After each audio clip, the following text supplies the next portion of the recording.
அலைக்கற்றை ஒதுக்கீடு முறைகேடு வழக்கில் சிபிஐ தரப்பு வாதம் நிறைவடைந்தது. இது பற்றிய கூடுதல் விவரங்களை செய்தியாளர் கணபதியிடம் கேட்கலாம். கணபதி, 2G வழக்கில் இதுவரையிலான சிபிஐ தரப்பு வாதங்கள்ல குறிப்பிடத்தக்க அம்சங்களை பத்தி சொல்லுங்க. 4 வருடங்களுக்கு மேலாக இந்த வழக்கின் விசாரணை சிபிஐ நீதிமன்றத்திலே நடந்து வருகிறது. குற்றப்பத்திரிகை தாக்கல், குற்றப்பதிவு ஆகியவை முடிந்து சாட்சியங்கள் பதிவு செய்வது, ஆதாரங்களை பதிவு செய்வது போன்ற வேலைகள் எல்லாம் முடிவுற்று தற்போது இறுதிக்கட்ட வாதங்கள் நடைபெற்று வருகின்றன.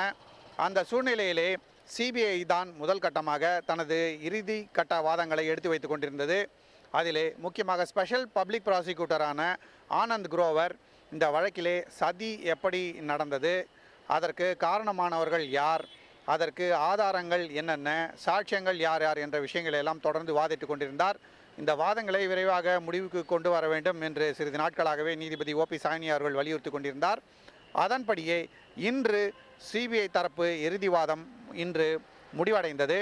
இதிலே இதுவரை என்னென்ன வாதங்கள் எடுத்து வைக்கப்பட்டிருக்கின்றன, ஆரம்பத்திலிருந்தே இந்த வழக்கின் விவரங்கள் என்ன போன்ற எல்லா விவரங்களையும் தொகுத்து அதன் அடிப்படையிலே எந்தெந்த பிரிவுகளின் கீழ் குற்றம் சாட்டப்பட்டவர்களுக்கு என்னென்ன தண்டனை வழங்கப்பட வேண்டும் போன்ற விவரங்களை எல்லாம் வலியுறுத்தி ஆனந்த் குரோவர் இன்று தன்னுடைய வாதங்களை முடித்து கொண்டார்.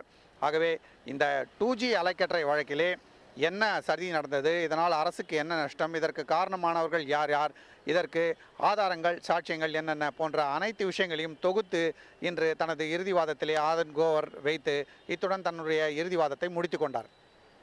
கணபதி, சிபிஐ தரப்பு வாதம் நிறைவடைந்திருக்கும் நிலையில இந்த வழக்கின் அடுத்த கட்ட நிலை என்ன?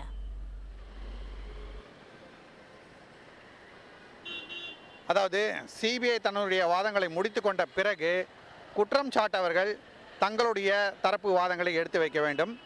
குற்றம் சாட்டப்பட்டிருக்கும் ராசா, கனிமொழி, பல்வா சகோதரர்கள் உள்ளிட்ட அனைவருமே தங்கள் தரப்பு வாதங்கள் என்னென்ன, சிபிஐ வாதங்களுக்கு எதிர்வாதங்கள் என்னென்ன போன்றவற்றை எடுத்து வைக்க வேண்டும். அதை தவிர தங்கள் தரப்பு ஆதாரங்கள், சாட்சியங்கள் போன்றவற்றையும் அவர்கள் நீதிமன்றத்தின் முன்னால் சமர்ப்பிக்க வேண்டும். இதற்காக நீதிமன்றம் இதற்கான எவ்வளோ கால அவகாசம் தேவை என்ற விஷயங்களை எல்லாம் ஆராய்ந்து அதன் பிறகு பிப்ரவரி 1ஆம் தேதி முதல் எதிர்த்தரப்பு வாதங்களை நீதிமன்றத்தின் முன்னால் எடுத்து வைக்கலாம் என்று முடிவு செய்துவிட்டது. அதன்படியே OP சாய்னி அவர்கள் உத்தரவிட்டிருக்கிறார். நீதிபதியின் உத்தரவின் அடிப்படையில் பிப்ரவரி 1ஆம் தேதி முதல் எதிர்த்தரப்பு வாதங்கள் எடுத்து வைக்கப்படும்.